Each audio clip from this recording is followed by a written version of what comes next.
Hello friends.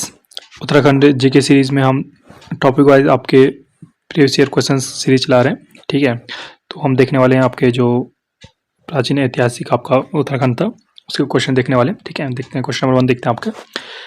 निम्न में से कीर्तिपुर राज्य क्षेत्र में आते हैं तो कहाँ आता है आपका? तो फर्स्ट हो जाएगा ऑप्शन नंबर हिमाचल प्रदेश में फैला था आपको, उत्तराखंड में भी और उत्तरी भाग में आपके पूरा फैला था। तो आपको हो जाएगा ऑप्शन नंबर डी आपका करेक्ट हो जाएगा। ठीक है, नेक्स्ट आपका लाखामंडल से मिले खंडित शिलालेख किस वंश से संबंधित है? तो लाखामंडल में जो शिलालेख मिले थे आपके, पूछा जा रहा है कि किससे संबंधित थे आपके, तो इसका हो जाएगा ऑप्शन नंबर सी, जो आपका छागलेस वंश था उससे आपका संबंधित था। ठीक है, नेक्स्ट आपका खंडित अभिलेखों में कितने राजाओं के नाम मिलते हैं? तो इसी का आपका क्वेश्चन है, तो थर्ड को जाएगा ऑप्शन नंबर सी, 7 राजाओं के आपके नाम थे। ठीक है, नेक्स्ट आपका यदुवंश का संस्थापक कौन था? तो यदुवंश आपका फोर्थ को जाएगा ऑप्शन नंबर बी, सैनवर्मन था आपका यशुवंश का संस्थापक। ठीक है, नेक्स्ट आपका यदुवंशी राजाओं की जानकारी किस लेख से मिलती है? तो यदुवंशी जो राजा थे आपके, कहाँ से इसका जो पता लगता है, इसको जाएगा फिफ्थ का जो ऑप्शन नंबर है, राज जो कुमारी थी ईश्वरा के जो लेख हैं आपके लाखामंडल से, वहां से इनकी जानकारी मिलती है। ठीक है, नेक्स्ट आपका राजकुमारी ईश्वरा के शिलालेख में कितने यदुवंशीय शासकों की जानकारी मिलती है?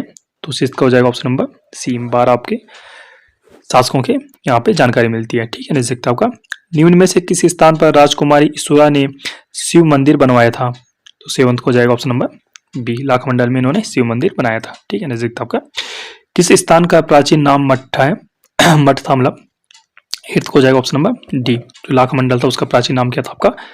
मठ था। ठीक है, नेक्स्ट आपका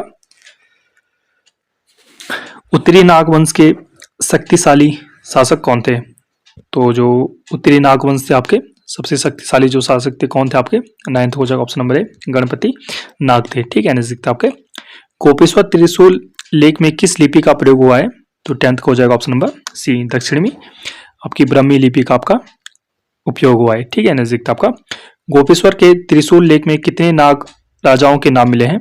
तो 11th को हो जाएगा ऑप्शन नंबर ए, 4 आपके नाग राजाओं के नाम मिले हैं। ठीक है, नेक्स्ट आपका यमुना घाटी में यदुओं का अस्तित्व मिटाने का श्रेय किसे दिया जाता है?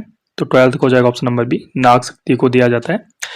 राज्य में नागों को किसने परास्त किया था? तो 13 को हो जाएगा ऑप्शन नंबर ए, मोखी वंश ने आपका नागों को वंश किया था, मतलब परास्त किया था। ठीक है, नेक्स्ट आपका मोखरी वंश का अंतिम शासक कौन था?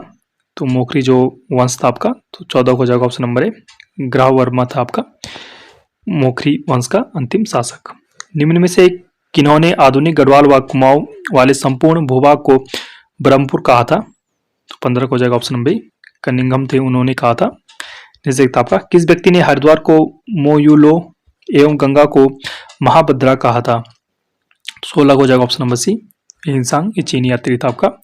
चीनी यात्री ह्वेनसांग ने निम्न में से किसको पोलो हीमो पोलो कहा था? तो 17 को हो जाएगा ऑप्शन नंबर डी, हिमालय को कहा था आपका पोलो हीमो। ठीक है, नेक्स्ट आपका किस व्यक्ति ने यहाँ 5 बौद्ध विहार होने का उल्लेख किया है?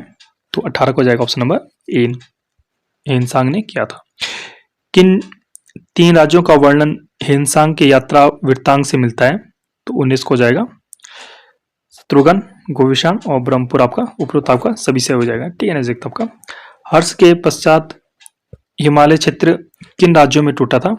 तो 20 को हो जाएगा आपका ऑप्शन नंबर ब्रह्मपुर, शत्रुघ्न, गोविशान, आपको हो जाएगा उपरोक्त सभी सही। ठीक है, नेक्स्ट आपका निम्न में से कौन सा राज्य पौरवों के अधीन था? तो 21 को हो जाएगा ऑप्शन नंबर बी, ब्रह्मपुर था।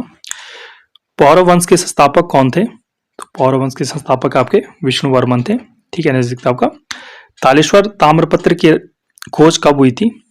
तो 23 को हो जाएगा ऑप्शन नंबर सी, 1915 में हुई थी। नेक्स्ट आपका किस वंश के शासक राज्य को पर्वताकार कहते हैं? तो 24 को हो जाएगा ऑप्शन नंबर ए, पौरव वंश को कहते हैं। ठीक है, नेक्स्ट आपका पौरव वंश के ताम्रपत्र में कितने शासकों का उल्लेख मिलता है?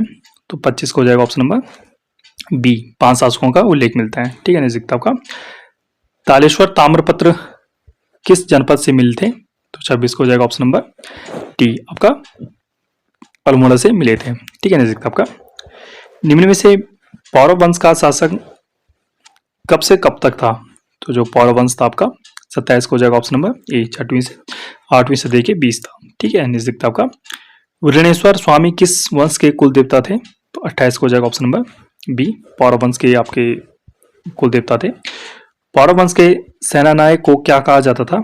तो पौरव वंश के सेनानायक थे जो आपके, तो 29 का हो जाएगा ऑप्शन नंबर बी, बलाध्यक्ष आपका कहा जाता था। वंश के शासकों का निवास स्थान जो आपका कोट था। ठीक है, तो 30 को हो जाएगा ऑप्शन नंबर ए, पौरव वंश के आपका निवास स्थान कहाँ था? कोट था। पौरव वंश शासन के समय भाग निम्न में से क्या कहलाता था? 31 को हो जाएगा ऑप्शन नंबर ए, भूमिकर कहलाता था। भूकर वसूलने वाले अधिकारियों को क्या कहा जाता था? तो 32 को हो जाएगा ऑप्शन नंबर सी, भागी आपका कहा जाता था।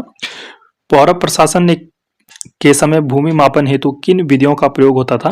तो 33 को हो जाएगा ऑप्शन नंबर द्रोणवापन, खारीवापन और कुल्यवापन आपका सभी से हो जाएगा। निम्न में से केदार और सारी थी, तो केदार और सारी क्या थी आपकी? 34 को हो जाएगा ऑप्शन नंबर ए, आपका भूमि थी। निम्न में एक केदार भूमि है, तो केदार आपकी कैसी भूमि? आपकी सिंचित भूमि आपकी। असिंचित भूमि कहलाती है, तो 36 को हो जाएगा ऑप्शन नंबर ए, सारी कहलाती है। निम्न में उत्तराखंड का प्रथम ऐतिहासिक जो राजवंश किसको माना जाता है? तो 37 को हो जाएगा ऑप्शन नंबर ए, कार्तिकेयपुर को माना जाता है। कार्तिकेयपुर राजवंश की प्रारंभिक राजधानी कहाँ थी? तो 38 को हो जाएगा ऑप्शन नंबर ए, जोशीमठ, जो वर्तमान जोशीमठ, कार्तिकेयपुर। निम्न में किस व्यक्ति ने कार्तिकेयपुर राजाओं के लिए कत्यूरी शब्द का प्रयोग किया? 39 को हो जाएगा ऑप्शन नंबर सी, एटकिंसन ने किया। कुटिला लिपि का संबंध किस वंश से है? तो कुटिला लिपि आपकी 40 को हो जाएगा ऑप्शन नंबर ए, कार्तिकेयपुर से संबंधित है। छमुना पात्र कत्यूरी नरेश धामदेव के समय प्रसिद्ध थी, तो 41 को हो जाएगा ऑप्शन नंबर ए, नित्यांगना।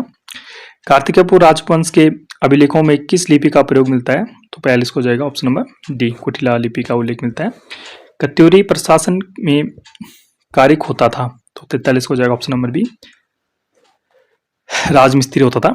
कत्यूरी काल में तहसील स्तर की प्रशासनिक इकाई को कहते थे, तो आपका 44 को हो जाएगा ऑप्शन नंबर ए, कर्मांत कहते थे। जागेश्वर स्थित लकुलिस एवं नटराज मंदिरों का निर्माण करवाया था, तो 45 को हो जाएगा ऑप्शन नंबर सी, इष्टगण ने कराया था। जोशीमठ के पास स्थित कार्तिकेयपुर नामक स्थान पर कार्तिकेयपुर वंश की राजधानी थी, जहां इस वंश के कुल शासक हुए, तो 46 को हो जाएगा ऑप्शन नंबर डी, 44 शासक थे। कुमाऊं की प्रसिद्ध प्रणय गाथा राजउला मालुशाही है, जिसमें मालुशाही कौन था? तो 47 को हो जाएगा ऑप्शन नंबर सी, कत्यूरी शासक धामदेव का पुत्र। सिरमौर शासक देवपाल की जानकारी मुस्लिम ग्रंथ में मिलती है, तो 48 को हो जाएगा ऑप्शन नंबर ए, तबकात ए नासिरी। ठीक है, किस वंश के लिए कुमाऊं में आज एक कहावत प्रचलित है? इस वंश का अवसान पर सूर्य अस्त हो गया और रात्रि हो गई, तो 49 को हो जाएगा ऑप्शन नंबर बी, कार्तिकेयपुर वंश। ठीक है, आई होप आपको पसंद आया होगा। पसंद आए प्लीज हमारे चैनल को सब्सक्राइब कीजिए ऐसे रोचक आपकी सीरीज के लिए। Thank you.